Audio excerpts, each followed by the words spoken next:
Oh, David, I'm having a little bit of computer trouble. We were waiting for you. Holly and TJ are here. All right. Let me. Apologies. I had some trouble myself. Okay.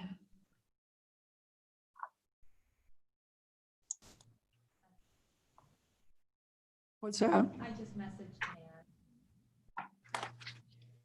Yeah, okay, maybe I'm good now. We'll see.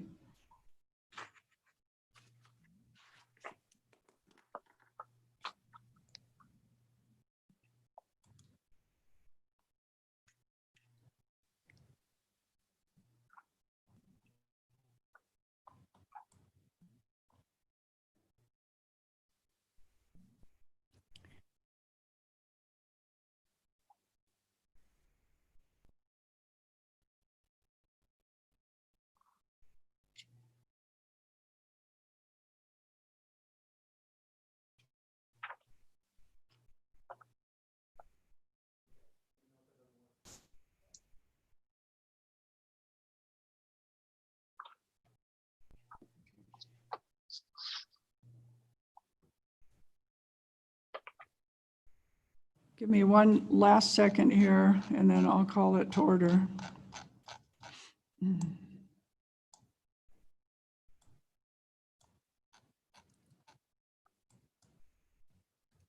All right. It's a time and place for the Harris Ranch Community Infrastructure District Number 1 Board Meeting of September 2nd, 2020. It's now 11:03 a.m. Would the clerk please call the roll? Clegg, Here. Thompson, Here.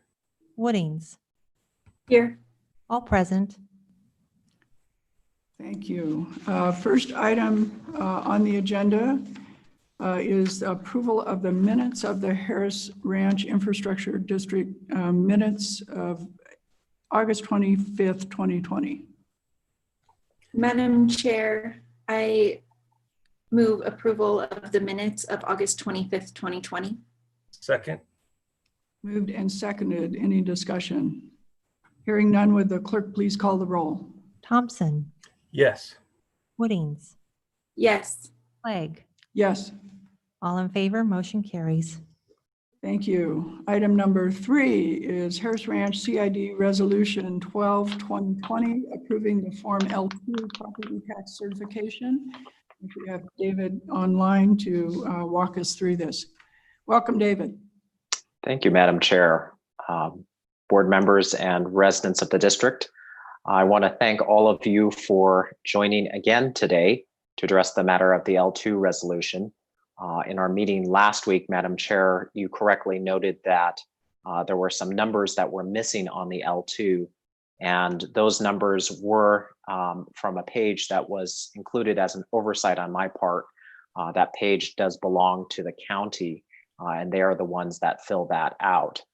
However, when I went downstairs to double check that, I realized that I had received updated numbers from the county after I had posted the agenda materials, and those updated assessment numbers were not reflected in the general obligation levy amount. And so for 2 reasons, I asked that we postpone this particular item. Even though the levy difference is less than 0.25%, I want to be sure that we follow the process correctly. And then the second item is, because the number is lower, we would be submitting a number that is less than the budget that was approved. And I wanted to be sure that the Ada County would accept that. And I reached out to them, and they confirmed that they are willing to accept any amount less, not amounts more than is in the budget. So the updated L2 is attached, and the new general obligation levy amounts have been matched against the numbers run by the financial advisor. Before Madam Chair, I also wanted to address at an appropriate moment a couple of items that have come up from correspondence with residents, but I will stop here before I bring those up and see if there's any questions about the L2. Thank you. I think that sounds like a good idea. Any questions? So David, I guess the only one from me then is we send the L2 over to the county and then they fill out that last piece. When do we get that certified back from them? Is that after the certification date? Yes, so they will certify a receipt on the September 10th, but later in October, they will send a certified notification that it has been submitted to the state and accepted by the state. And then they will also additionally provide the rates based on their final levy amounts. And that will at least be available on as information on one of our next agendas after that's complete, right? I will make sure it is, Madam Chair, absolutely. Great. All right, thank you. That's my only question. All right. Well, Madam Chair, if it's all right, I did want to bring up one matter that the residents have asked to address and just provide them some clarification, because I've been informed a number of them are watching this meeting. And so that is, they requested that the levy amount in the future only be raised or set to the amount to support ongoing debt service rather than additional debt service that's will be required as we issue bonds for this year and going forward. The idea being that they want to hit their goal of parity with the other with the rest of the city.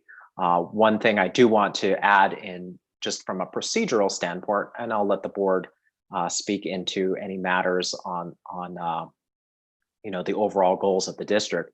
But from a procedural standpoint, we still do need to have an obligation to pay for the infrastructure that has been put into place and that the developer continues to submit for reimbursement.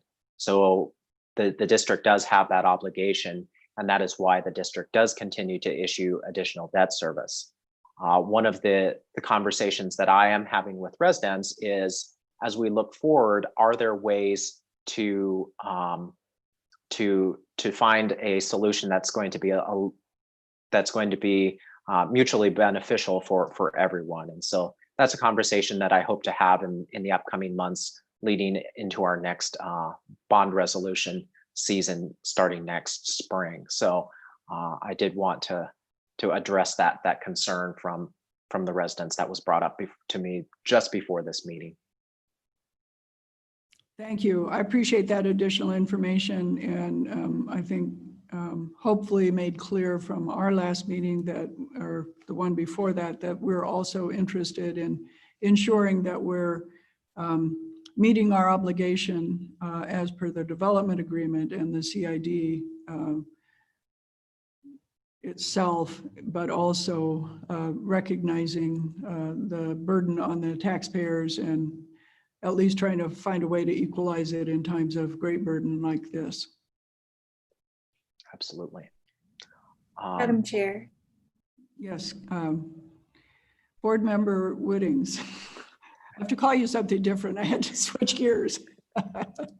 Hear ya. Madam Chair, I appreciate all the work that David's done on this, and I appreciate all of the interaction he's had with residents of the CID. I also want to add that in addition to listening to folks on understanding what their burden is as residents of the CID, that we're also committed to the transparency measures that we've already outlined.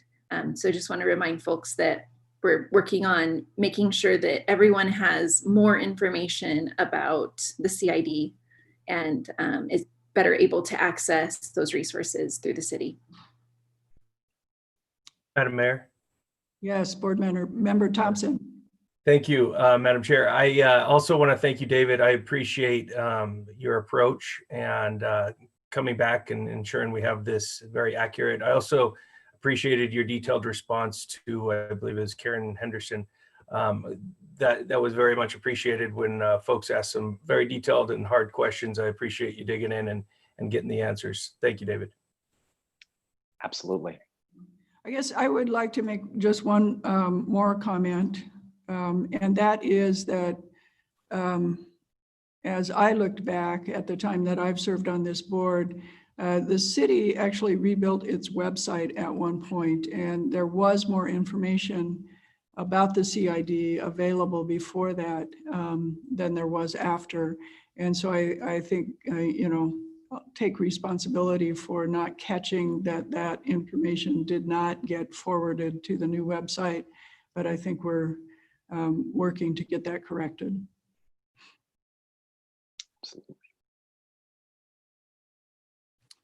All right, well, with that, I think we have a resolution before us.